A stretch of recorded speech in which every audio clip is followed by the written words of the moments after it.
नमस्कार दोस्तों। तो हम यूपीपीसीएस के लिए दृष्टि आईएएस के टेस्ट सीरीज का फास्ट रिवीजन कर रहे थे। टेस्ट सीरीज संख्या 6 था, जिसमें विज्ञान और करंट अफेयर के प्रश्न हैं।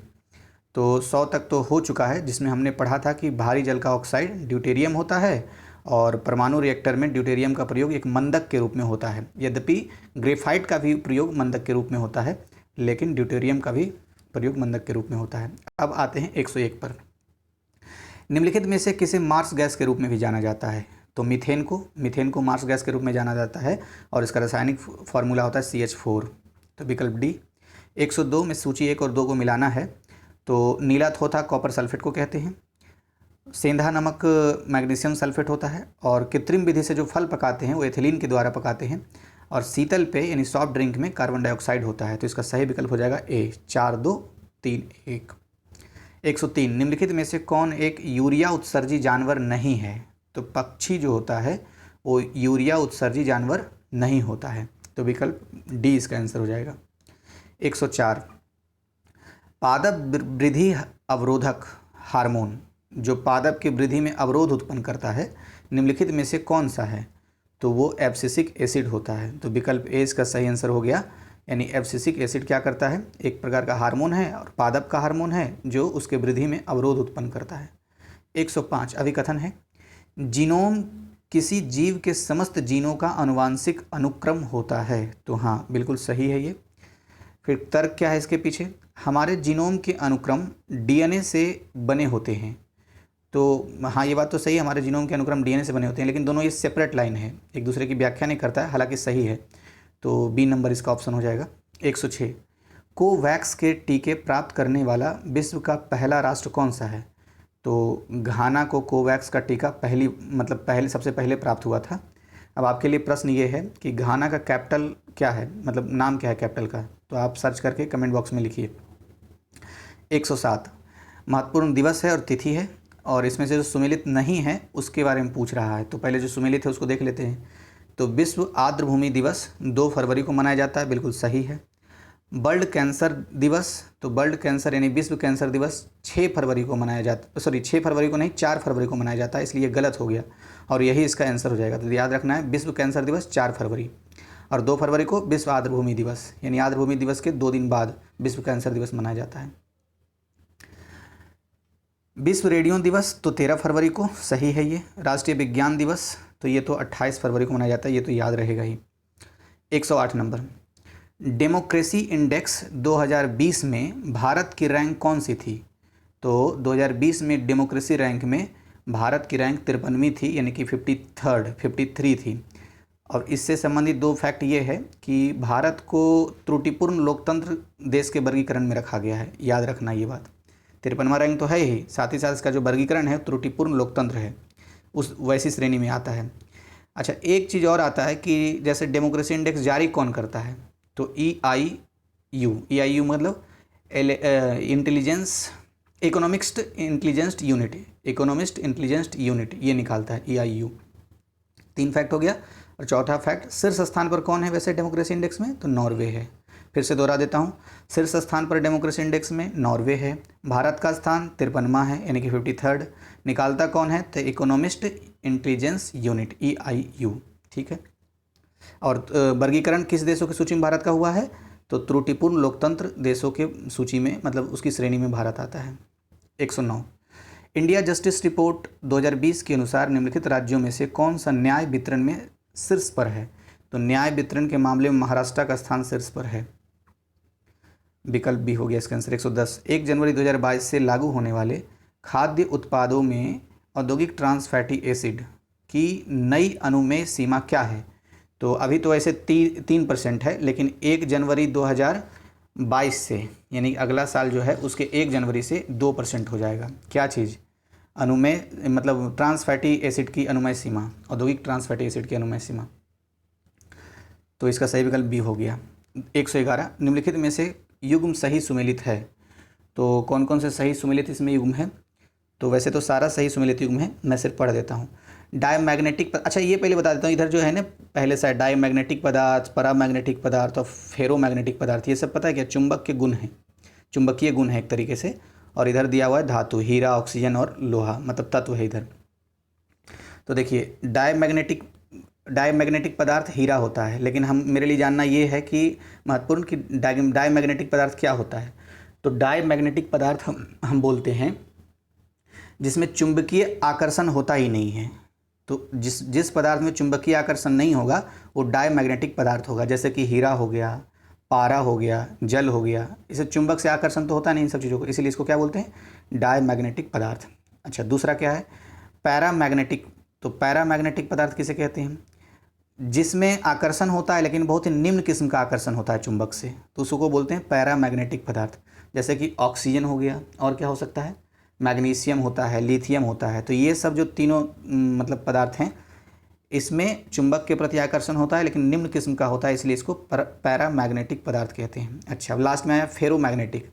तो जिसमें एकदम ढेर सारा आकर्षण हो, उसमें ढेर सारा मतलब चुंबक से संपूर्ण आकर्षण होता है उससे, तो उसको बोलते हैं फेरोमैग्नेटिक।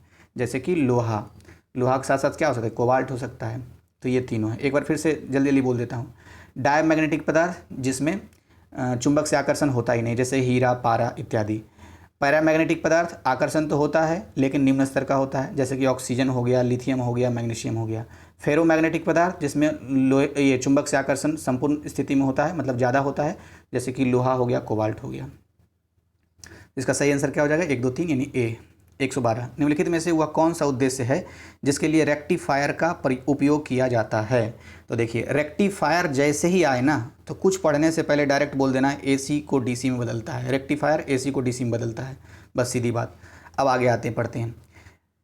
पहला कथन लिखा हुआ है। अच्छा, किस उद्देश्य से किया जाता है, तो जो सही है सिर्फ उसको पढ़ देते हैं। इसमें सही उद्देश्य है बी नंबर, प्रत्यावर्ती धारा को प्रत्यक्ष धारा में बदलने के लिए। प्रत्यावर्ती धारा किसको कहते हैं, तो अल्टरनेटिंग करंट जो होता है उसको बोलते हैं, यानी एसी, ठीक है।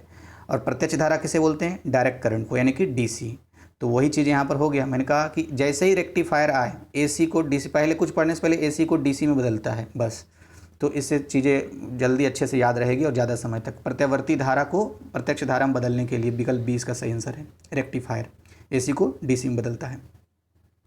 113, किस संख्यात्मक मान पर सेंटीग्रेड स्केल और फ़ारेनहाइट स्केल में तापमान समान होता है। तो वो संख्यात्मक मान कौन सा है, -40 डिग्री सेल्सियस। तो -40 डिग्री सेल्सियस में दरअसल सेंटीग्रेड स्केल और फ़ारेनहाइट स्केल ये दोनों क्या होता है, इक्वल होता है, बराबर होता है। तो विकल्प ए इसका सही आंसर हो गया। अम्लराज यानी कि एक्वा रेजिया किसका मिश्रण है। तो अम्लराज किसका मिश्रण होता है, हाइड्रोक्लोरिक एसिड और नाइट्रिक एसिड का मिश्रण होता है। कितना नंबर है ये, 114। हाँ, तो hydrochloric acid and nitric acid, इस दोनों का मिश्रण होता है और इसे ही क्या कहते हैं, रॉयल वाटर कहा जाता है। मिश्रण किस अनुपात में होता है, कभी कभी ये भी पूछ लेता है। तो 3:1 के अनुपात में इसका मिश्रण होता है। ये क्या करता है हाइड्रोक्लोरिक नाइट्रिक एसिड, तो ये सोना और प्लेटियम को घोल सकता है। देखिए फिर से दोहरा देता हूँ, 4 पॉइंट है कुल मिला के। अम्लराज या एक्वा रेजिया किसका मिश्रण है पूछे तो बताना हाइड्रोक्लोरिक एंड नाइट्रिक एसिड का, ठीक है, पहला पॉइंट। दूसरा पॉइंट, इसे ही रॉयल वाटर कहते हैं। तीसरा पॉइंट, इसको किस रेशियो में लाते हैं, 3:1 के रेशियो में लाते हैं। फोर्थ नंबर पॉइंट, इसका क्या काम होता है, यानी कि हाइड्रोक्लोरिक और नाइट्रिक एसिड के मिश्रण का, तो ये सोना या प्लेटिनियम को घोल सकता है। हालांकि अकेले ये धातु नहीं घोल सकता है, लेकिन दोनों जब मिल जाए तो दोनों को घोल लेगा। विकल्प ए इसका आंसर हो गया। 115, निम्नलिखित में से किसने रेडियोधर्मिता की खोज की थी। तो बैकेरेल ने रेडियोधर्मिता की खोज की थी। अब थोड़ा थोड़ा शॉर्ट रिवीजन कर लेते हैं। एक आया था, खोज करना मतलब उसके जनक हुए, तो एक आया था इलेक्ट्रॉन की खोज किसने की थी, तो जे थॉमसन ने। उसके बाद फिर आया था एक्सरेज की खोज किसने की थी, तो WC रोंटगन ने। प्रोटॉन की खोज किसने की थी, तो अर्नेस्ट रदरफोर्ड ने। उसके बाद फिर एक आया था मेजर और लेजर की खोज किसने की थी, तो CH तोवनेस ने की थी। एक और आ रहा है, हाँ, जंपिंग जीन।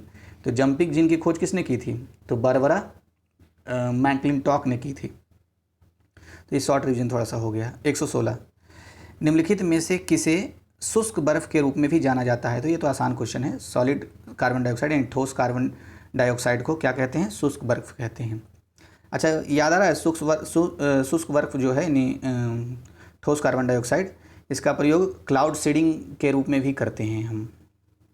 सिल्वर आयोडाइड का तो होता ही है, लेकिन इसका भी प्रयोग करते हैं। 117, अभिकथन है, अग्न्याशय पेट में स्थित एक अंग है। तो हाँ बिल्कुल सही बात है, पेट में स्थित एक अंग है। कारण क्या है? पाचन में अग्न्याशय की कोई भूमिका नहीं होती है। तो पहले तो ये कारण गलत है, अग्न्याशय की भूमिका होती है।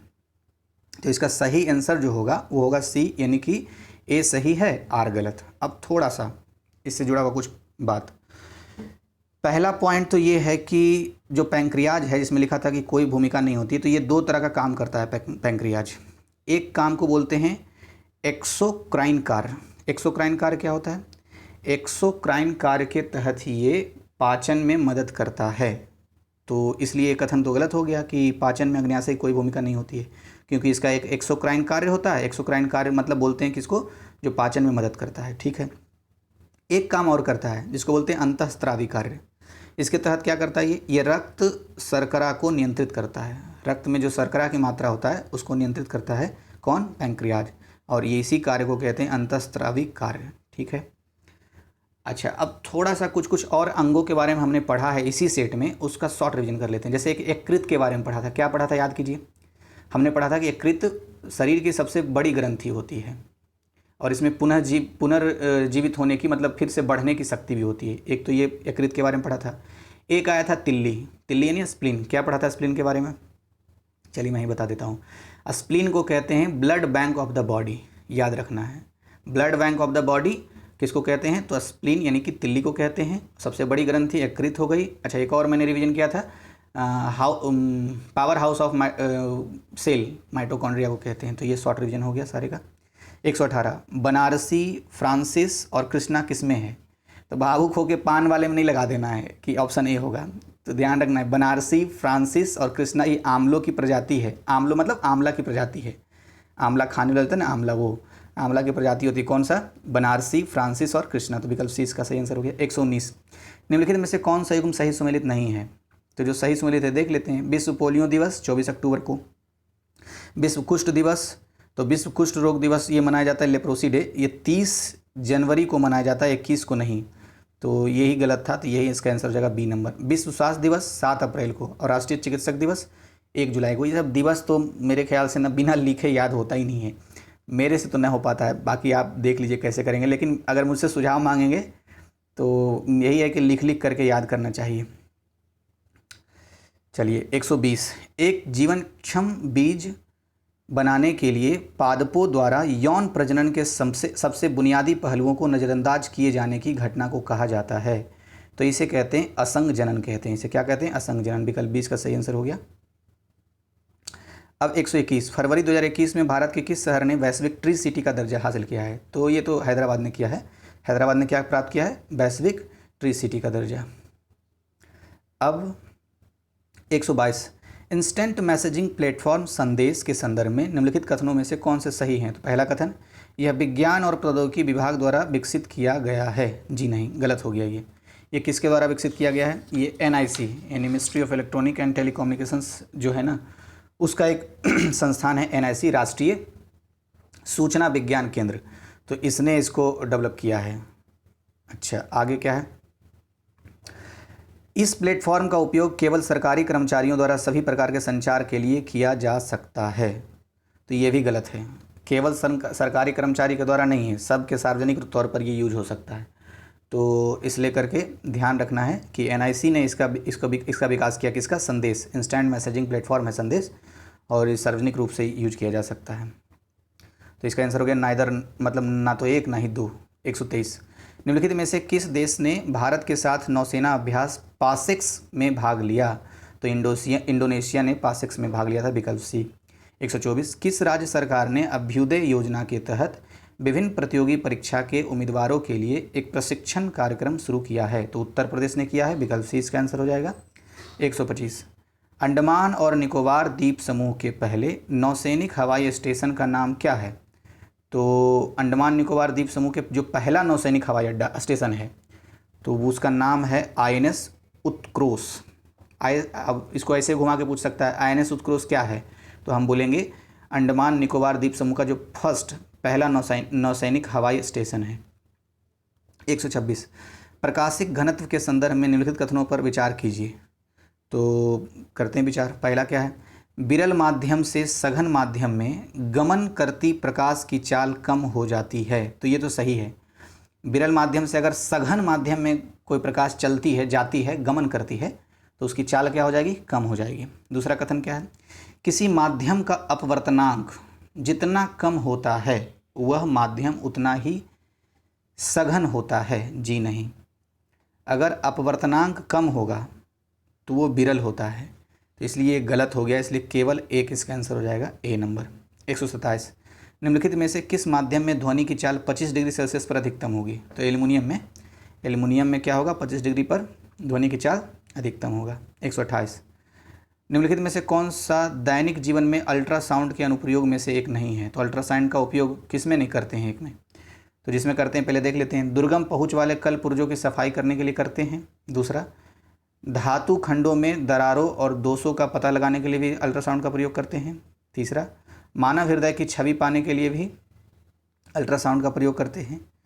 अब डी नंबर में रडार में फ्लाइंग ऑब्जेक्ट्स का पता लगाने के लिए। जी नहीं, रडार में फ्लाइंग ऑब्जेक्ट्स का पता लगाने के लिए तो रेडियो वेव का प्रयोग करते हैं। 128 है ना, 128, हाँ, रेडियो वेव का, रेडियो तरंग का प्रयोग करते हैं। 129, किस वैज्ञानिक ने पता लगाया कि विद्युत धाराएं चुंबकीय क्षेत्र का निर्माण करती है?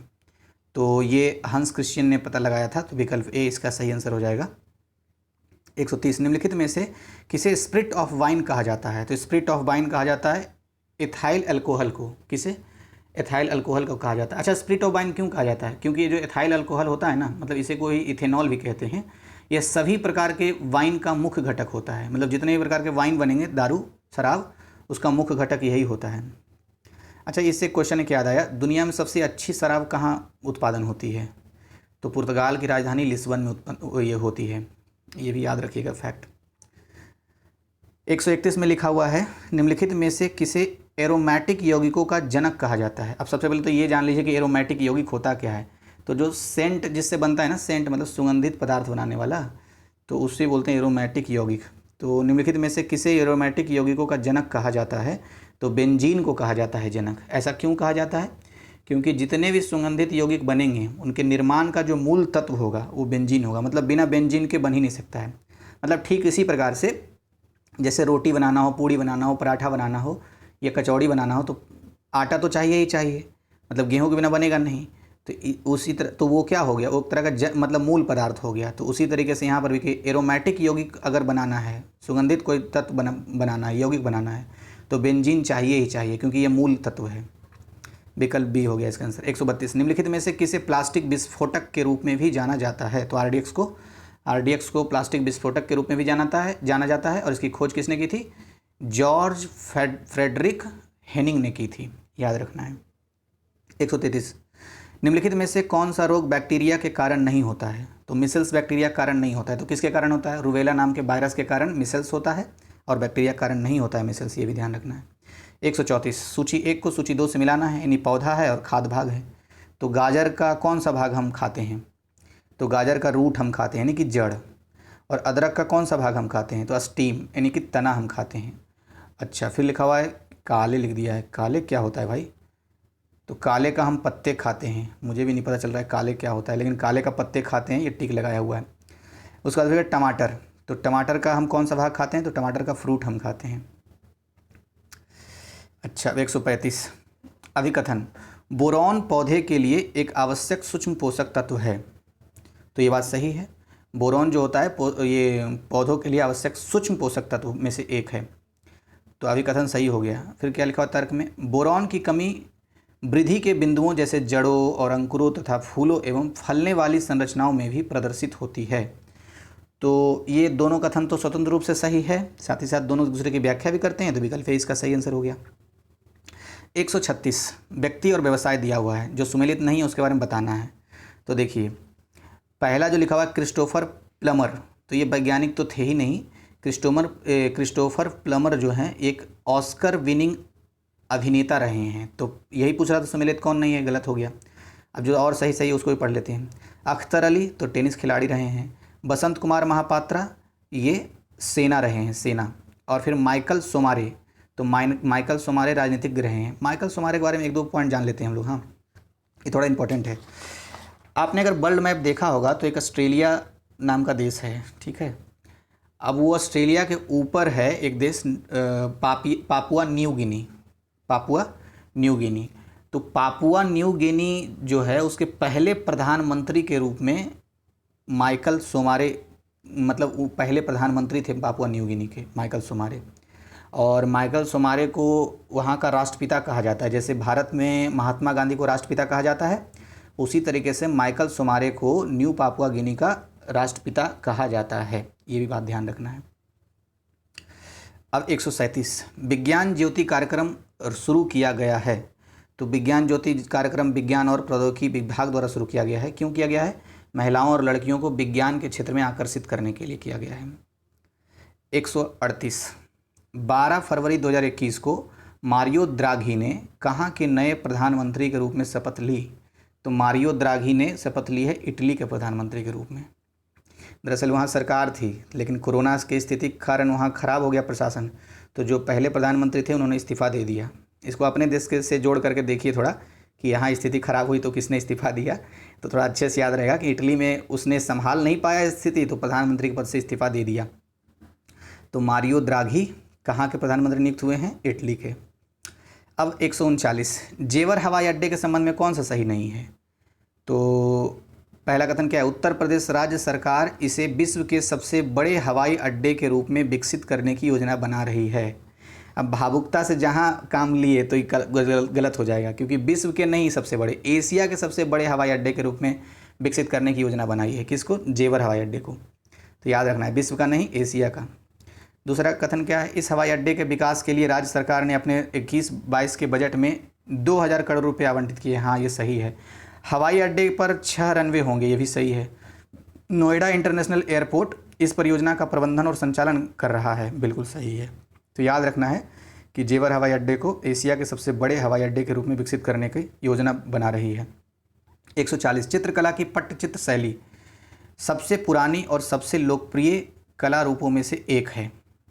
तो ये कहाँ की है? ये तो ये उड़ीसा की है। याद रखना है, विकल्प सी। ये आर्ट एंड कल्चर का एक क्वेश्चन इसमें डाल दिया है, उड़ीसा की है। अरे ये आर्ट एंड कल्चर का जरूर है, लेकिन पता है ये करंट अफेयर संबंधित है। प्रधानमंत्री मोदी साहब ने, पता है, ये मन की बात में इसका जिक्र किया था, पटचित्र शैली जो कला है उसका जिक्र किया था, इसीलिए इसमें पूछा है। उड़ीसा की है ये।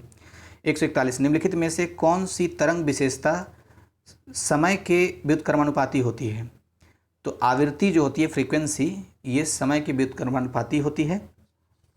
और शायद इससे संबंधित कुछ इंपॉर्टेंट पॉइंट भी था 141 में। अच्छा हाँ, इसका एक बार कभी कभी ये पूछता है कि ऐसा ही मात्रक क्या होता है आवृत्ति का? तो हर्ज होता है, हर्ज, HZ, हर्ज होता है। तो विकल्प डी इसका आंसर हो गया। अब 142 मानव नेत्र द्वारा रेटिना पर लगाए गए प्रतिबिंब की प्रकृति क्या है? तो उसकी प्रकृति तो वास्तविक और उल्टा होता है, यानी रियल एंड इन्वर्टेड होता है। वास्तविक और उल्टा, यानी विकल्प बी इसका आंसर हो गया। निम्नलिखित में से किसे हाइड्रोजन बम का जनक कहा जाता है? तो हाइड्रोजन बम का जनक कहा जाता है एडवर्ड टेलर को कहा जाता है, और ये हंगरी के हैं। एडवर्ड टेलर को क्या कहा जाता है? हाइड्रोजन बम का जनक। तो ये तो हो गया। अच्छा, हंगरी का कैपिटल कौन सा है? 2 कैपिटल पूछा हूँ, एक घाना का, एक हंगरी का। तो इसके बारे में ज़रूर वर्ल्ड मैप देख करके थोड़ा एक बार रिवीजन भी हो जाएगा आपका वर्ल्ड मैप। अब है 144 नंबर, बंकमिंस्टर फुलेरीन के संदर्भ में लिखित कथनों में से पर विचार करना है। तो पहला कथन क्या है? यह कार्बन का एक अपरूप है जिसका सूत्र C100 है। समझ में आ गया होगा? गलत है ये, क्योंकि इसका सूत्र यानी फॉर्मूला होता है C60। तो बंकमिंस्टर फुलेरीन कार्बन का अपरूप जरूर है, लेकिन इसका फॉर्मूला C100 नहीं, C60 होता है। तो पहला कथन तो गलत हो गया। दूसरा क्या है? इसका उपयोग रेडियो कार्बन डेटिंग में किया जाता है। ये भी गलत है। क्यों? क्योंकि इसका उपयोग रेडियो कार्बन डेटिंग में तो नहीं किया जाता है, इसीलिए गलत हो गया। इसका उपयोग किस चीज़ में किया जाता है? ये शायद आयु निर्धारण में किया जाता है, मैं कंफर्म नहीं हूँ, आप ज़रा देखिएगा तो इसको अच्छे से। तो इसका आंसर तो वैसे हो जाएगा नाइदर 1 और नॉर 2। अब 145 खाद्य परिरक्षण के लिए निम्नलिखित में से किस रसायन का उपयोग किया जाता है? तो खाद्य परिरक्षण की अगर बात करें तो सोडियम बेंजोएट का प्रयोग किया जाता है, सोडियम बेंजोएट का। अच्छा, एक और आया था इससे संबंधित कि भोजन को पचाने, पेट में जो भोजन पचता है उसके लिए कौन सा ये मतलब केमिकल यूज होता है, कौन सा एंजाइम यूज होता है? तो HCl मतलब हाइड्रोक्लोरिक एसिड, शायद आगे आएगा मेरे ख्याल से। तो याद रखना है, खाद्य परिरक्षण के लिए सोडियम बेंजोएट का प्रयोग करते हैं, सोडियम बेंजोएट का। अब नेक्स्ट क्या है? जब लिटमस विलयन न तो अम्लीय होता है और ना ही क्षारीय है, तब इसका रंग क्या होता है? तो पर्पल होता है। ये दरअसल मतलब जो ये पादप होता है, पादप पत्ती होता है, तो लिटमस का जब ना ही अम्लीय होगा ना लिटमस और ना ही क्षारीय होगा तो ये बैगनी कलर का होता है। तो विकल्प डी हो गया। 147, भोजन को पचाने के लिए हमारा पेट उत्पन्न करता है। तो यही देखिए आ गया, भोजन को पचाने के लिए हमारा पेट क्या उत्पन्न करता है? हमारा पेट उत्पन्न करता है हाइड्रोक्लोरिक एसिड, इसी को HCl भी कहते हैं। तो भोजन को पचाने के लिए पेट उत्पन्न करता है हाइड्रोक्लोरिक एसिड यानी acid, sorry HCl, hydrochloric acid. और एक अभी जो हमने पढ़ा था किसमें, हाँ, खाद्य परिरक्षण के लिए सोडियम बेंजोएट। तो ये दोनों को एक साथ करके इसे याद रखा जा सकता है। 148, निम्नलिखित में से कवक रोग कौन सा है? तो इसमें से कवक रोग सारे हैं, मैं सिर्फ पढ़ देता हूँ। गंजापन भी जो होता है वो कवक रोग के कारण होता है। योनि का संक्रमण भी कवक रोग के कारण होता है। और पैरों का दाद, दाद का मतलब वही दाद खाद खुजली, आपको याद होगा नहीं, भारत मलम प्रचार गाड़ी के पास आई है जो बोलता रहता है कभी स्टेशन, तो वही है पैरों का दाद। ये सब तीनों जो है ये मतलब उपरोक्त सभी कवक के कारण है। D number option. 139, निम्नलिखित में से कौन सा युग्म सही सुमेलित नहीं है? तो पादप एक साइड है, एक साइड कवक का नाम है। तो इसमें सही सुमेलित सारा है, तो सिर्फ एक नहीं है, ए नंबर ऑप्शन। मैं सिर्फ इसको पढ़ देता हूँ। गेहूं का जो रतुआ रोग है वो अल्टरनरिया सोलेनाइट के कारण नहीं होता है, नाम ऐसा लिखा हुआ है, पढ़ा नहीं जा रहा है। तो किसके कारण होता है गेहूं का रतुआ रोग? ये होता है पक्सीनिया ग्रेमिमिस इरिट्रिसियाई के कारण होता है। मैं सही से पढ़ नहीं पा रहा हूँ, ऐसा लिखा हुआ है ये। और अब आगे जो लिखा हुआ है कोशिश करता हूँ पढ़ने का। आलू का उत्तरभावी अंगमारी रोग किसके कारण होता है? तो फाइटोफथोरा इन्फेस्टाइन्स के कारण होता है। और मूंगफली का टिक्का रोग सर्कोस्पोरा परसोनेटा के कारण होता है। अरहर का उकठा रोग फ्यूजेरियम ऑक्सीस्पोरम के कारण होता है। ये पता नहीं, इतना हार्ड। अब लास्ट नंबर क्वेश्चन देखते हैं। निम्नलिखित में से कौन सा युग्म सही सुमेलित नहीं है? तो सही सुमेलित कौन सा नहीं है देखते हैं। बनमानुस का गुणसूत्र कितने होते हैं? बनमानुस का 21 गुणसूत्र नहीं 24 गुणसूत्र होता है। तो पहला ही सही नहीं था, इसलिए ऑप्शन नंबर ए हो जाएगा। लेकिन अब देख लेते हैं आगे। प्याज का गुण, ये थोड़ा महत्वपूर्ण क्वेश्चन है। प्याज का गुणसूत्र कितना होता है? तो 8। जब भी प्याज खाइए ना तो मतलब बोल लीजिए, खाना कहीं पर भी खाइए बोल लीजिए प्याज का गुणसूत्र 8 होता है। जैसे ही नज़र के सामने है प्याज का गुणसूत्र 8 होता है। फिर कुत्ता का सबसे ज़्यादा गुणसूत्र, यहाँ पर जितने भी व्याख्या में दिए थे 39, कुत्ता का गुणसूत्र 39 होता है। तो कुत्ता जब देखिए तो 39 गुणसूत्र। अच्छा, उसके बाद फिर मक्खी, तो मक्खी का गुणसूत्र यानी हाउस फ्लाई का गुणसूत्र होता है 6, याद रखना है। तो मक्खी का गुणसूत्र 6 होता है। अब देखिए थोड़ा और मतलब कुछ याद, जैसे एक बंदर है और गेहूँ, तो बंदर और गेहूँ का गुणसूत्र बराबर होता है 21, याद रखना है। मच्छर का जो काट लेता है हमें, मच्छर का 3 गुणसूत्र होता है और मानव का 23, तो 20 ज़्यादा हुआ मच्छर का मानव से। और बंदर और गेहूँ का 21 गुणसूत्र होता है। यहाँ पर फिलहाल सबसे ज़्यादा 39 गुणसूत्र है। उसके बाद हाउस फ्लाई का 6 होता है। जब भी प्याज देखिए तो 8 गुणसूत्र होता है, ऐसा कह दीजिए। और डॉग देखने से 39 गुणसूत्र होता है। जबकि चिंपैंजी यानी कि बनमानुस का गुणसूत्र 21 होता है। तो याद रखना है। तो धन्यवाद। वीडियो कैसा लगा ज़रूर बताइए।